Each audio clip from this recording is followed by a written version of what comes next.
I think this is the third straight week that we've had Awestin Orex Winners Finals. Yeah, and not for nothing, but this isn't just Awestin Orex are the only ones who showed up. Light the Lantern was also here. Didn't make it. Lima's also here. Lima's also here. Didn't make it to Grands. No. That's crazy.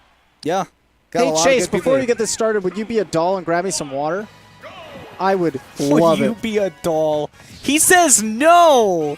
He's going to Unfortunate. I sit am there and watch Fortnite. I'm actually sweating under this heat lamp. Thank There you you. Ah, this feels great. Does it? Yes, actually. Okay, good. I was about to be like, if you're being sarcastic, I will halt. Okay, so For those of you who don't want to take that out of context, yeah, I put my cold bottle of water against Ryan's head. God Also bless. not an innuendo. Right. So far, Orex has the percentage advantage. God, you could say that again. Right now, Orex has the percentage advantage. You could say that again. Right now, Orex has the percentage advantage. And it is climbing. And were you it just is waiting for him to land another hit? Is Yes. that all you were doing? that is the bit. That was the bit. Welcome to the bit. Welcome to we've entered the bit zone. Thank you, everybody. Ryan, where can we take this bit? If you want to hear more bits like this, please donate bits. At Tourney Locator on Twitch. Ryan, I love you so much.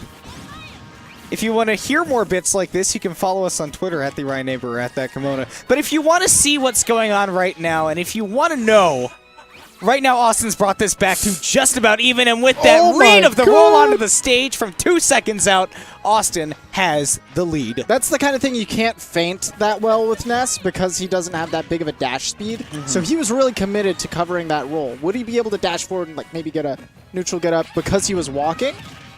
Maybe. Because Austin's big brain and he was walking for that purpose. But God, was he really sharking that specific option? So we've talked about this before, but Peach is a very streaky character that goes on 1 or 2 tears and then tries to look for that forward air or something. Ness also has his explosive moments as well. Ness has his streaks here and there. Yes, Ness has his explosive moments as well, but I want to go back to Peach real quick. And just sort of, Orex is a really good example of this that, you know, I think I've used this exact terminology before, but... Oh, God bless. I think somebody... Oh. It's me. Oh. I donated 5 Okay. bits. It was Rose. Rose donated 5 bits. God bless. But anyways, I want to say, I'm pretty sure I've made this exact comparison before, but playing Peach is like riding a skateboard. Where, you know, you can do relatively unimpressive stuff and do all right with it. And then you can do super cool stuff, and you can also fail spectacularly. Yeah. And I think Orex is a perfect embodiment of that, because I've said this before, but, you know, most of the time, Orex is a very smooth ride with Peach. But he has those, like, small moments where he really messes up, and he flies off the skateboard while he's trying to do a McTwist or whatever. But then there are the times when he lands the McTwist, and you're like, oh my god! He gets that varial. Christ stare at the X Games! Starts rocking the dark slide, and you don't know what to do. You're like, dang, isn't that going to mess up your grip tape? Orex is like, I have more important things to worry about than my grip tape. Yeah. It's all about the style. Osvaldo donated some bits. Oh, thank you, Oswaldo. Here for the bits. Here for the people. Get them biddies. Oh, the back throw going to get some position. He's gone for it all.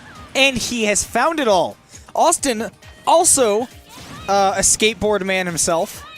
Yeah, I mean, we've seen him wipe out before, but God, Austin's more like a Bob Burnquist, where he's very stylish, and when he does land the stuff, you're like, oh, the ceiling is so high. Yeah, but I mean, I don't know. I feel like sometimes he's like the Chad Muska, where he's rocking around handstanding on his board. Oh God, the Chad Muska manuals, dude. The Muska manuals are crazy. Yeah. Can we please talk more about skateboarding after this? Yeah, we can. Okay. I was actually that skateboard kid in middle school. I was a super scene kid. I was into skateboarding because of Tony Hawk. Yo, Like same. the Tony Hawk games, but yeah. Same, but I played them before I was a scene kid, and then I actually started skateboarding. I was like, shh, I know things. All right, but right now, we're looking at Orex taking control of center stage. Austin, real quick, getting a read on that roll. Orex was trying a little too hard, I think, to control center stage and really keep it. And Austin was able to... Oh! determines if he can make it back, and he cannot. So it is 2-0 in Austin's favor right now.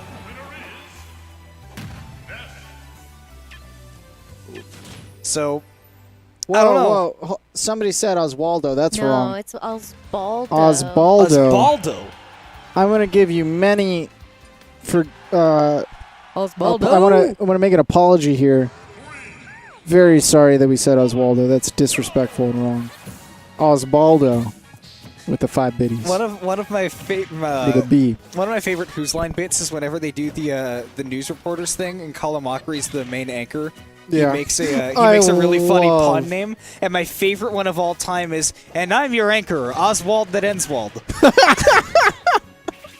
I love Colin Mockery. I always dude. Colin Mockery is actually one of the best people. We can't talk about Colin Mockery. We got to talk about this game 3. I'm sorry. Colin Mockery is one of the best, like, genuinely good people on the planet.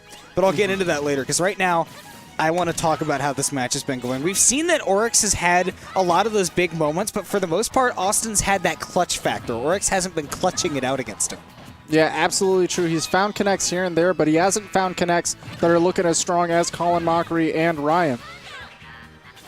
You know?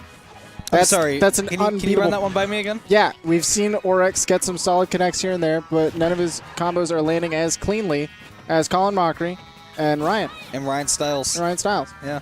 Yeah, that's too clean of a combo. You can't compete. Orex is trying his dangest, but not going to quite find it. Instead, Austin only needs these 1 pieces to back throw. Do we... No, I'll get into this after the set.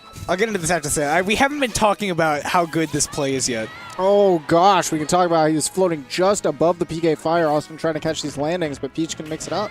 Orex, one of the first things you do need to learn as a Peach, and Orex has always had this, is to know what height to float to land the move that you're looking for. Right. Which is one of the things that you can get a read on for a Peach, and especially the certain height for forward air is very easy to see. But Orex loves to sit up there, especially against Ness. Austin loves to land these bats, hitting him out into right center field with the Gene Segura double.